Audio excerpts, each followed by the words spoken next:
We'll get going. My name is Scott Husky. I have been involved very lightweight with these conferences, maybe starting about 10 years ago. I used to be at a company here called Viewpoint Software Construction Software, and would just walk on over here to the conference. So that was beautiful. I'm here to talk about developer-driven quality. How do you keep quality moving forward with QA Lite? Very few QA resources. This has really been a struggle for me. I don't have magic solutions, but I'm also looking for some input from the audience on this. Sorry. Out to Seattle. Is that where we're broadcasting? Yeah. Hello, Seattle. I need to share it to the right people. Share. Sorry. Restart my time.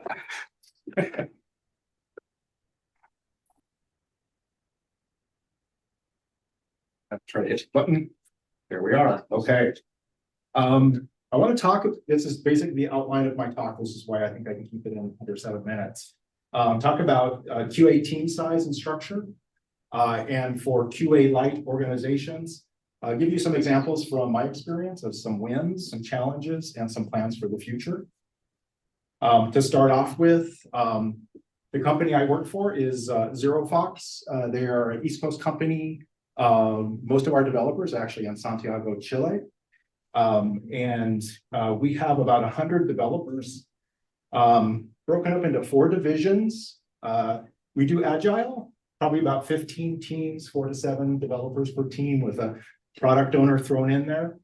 And I am the QA manager, and I've got 3 full-time QA people. Seems pretty light. It's about a 25-to-1. Does that seem light to you guys? Do you agree? Is anybody like, I'm sure you have experience where it's lighter, like you were the only person in the company. Does anybody here kind of have that experience of being even lighter? Okay, cool. Also, does anybody here have enough? Probably not. You always want more. Yeah, I dream about what if I had a huge team too. So some wins that here at ZeroFox, since I've been a manager for about a year and a half, I've consistently been asking for additional resources. And it consistently comes back as, no, you need to raise the QA acumen with the developers. We all own quality. Don't take that away from us. And although it's quite frustrating to me, because I've had the highest level of success with a nice QA team that seems to be able to contribute to each Agile team, they're telling me I need to train up and raise the bar for everybody. And I'm up for it, although I'd still like one more QA resource. Some of the wins that I've seen, we'll go into the challenges later. And in fact, some of these wins are actually the challenges as well. But we've got developers that write the test plans. We've got developers that are running the exploratory tests and the manual tests. We've got developers that obviously write unit tests. They're doing a good job. We're putting in some gated continuous integration things in our pipeline, but they're also they're actually doing a great job with our API E2E tests and beginning to do a really good job with our UI workflows. And I have to say, I don't have enough resources. This is for you guys to do. They also do an excellent job because they are on call. They rotate this around. They're on call for pager duty. So if our system goes down, yes, how better to learn about quality than to have something of that nature staring you in the face and knowing that you're responsible. So they'll do things like generate run books, generate additional alarms, fix their alarms. It's great.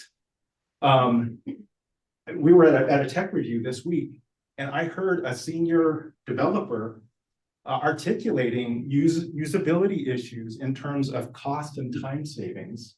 This is beautiful, especially because the one bug that he was pointing out, I know is on our books for at least a year. It's like this one dropdown that has hundreds of items and nothing in it is sorted. I've been trying to get that fixed. He mentioned that this will save us 330 hours if we fix this. So he's turning these things into cost and impacts. It's coming from the developer. He's able to communicate better and get things prioritized. Now, the one thing I think our company does really well is in root cause analysis. When one of these alarms goes off, we have no idea why it happened. We didn't scale. We dropped some alerts. We go into full scale root cause analysis and we document. We do the 5 whys. We determine why it happened. We come up with what process improvements are needed, what follow-on stories are needed. We do a great job with that. And I think our quality over the last couple of years has actually improved mostly because of this RCAP process. It sounds sad. It's so late stage. It's a safety net at the very, very end, but it's got everybody's attention. Now, we also have awesome product owners. We have product owners that actually test better than my own testers. Why? Because they're going to hand it over to a customer next. They don't want that customer coming back at them. Also, our management has been doing great with prioritizing quality, allowing me to get some stoplight indicators into our operations meetings, and every planning cycle, looking at continuous improvement. Right, okay.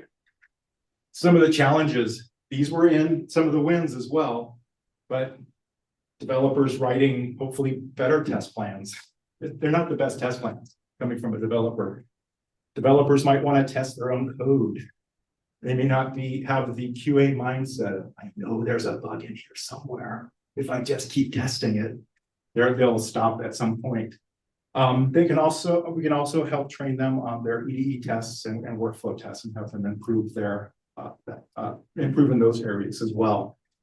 Now, the biggest problems are that tight deadlines for a developer usually means QA is left till the end, if it's even done at all. So we need to find ways for them to actually set aside that time to story point these stories just like they do everything else and become better in those processes. We also would like to ensure that we are consistent across our organization. So my few QA engineers really have to pull back and now use process documenters, policers, oversight. And that is something that we have stepped up to and are beginning to adopt additional processes to help the developers become better at ensuring high quality. Last slide. Make it. Oh, close. So yes, I'm going to continue to try to get QA resources. Right now, I'm like, just give me one. Show me the love for one. I'll continue to sell the idea that quality is worth investing in. Showing the cost of an RCAP, the cost of a bug. Take on the usability cost, right? To say, hey, let's start prioritizing this based off of number of, how much it costs to rework or cost to our end users. Also, shift left. This is big. This is something we're taking on next quarter, and that's coming up with a better test plan template. Kind of in this habit mode, have it all templatized, have a run book. And when they're sizing their epic, they're going to size what QA output they're going to have as well. And we want to ensure that the team is not only identifying, but scoping those deliverables as a team for the developers. That is it. I'm done on time. We made it.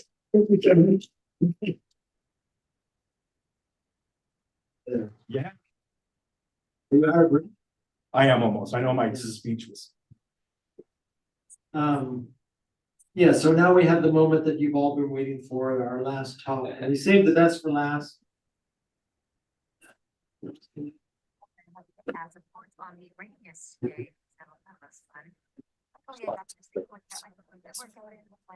budgeted ourselves to one talk that's related to A&M.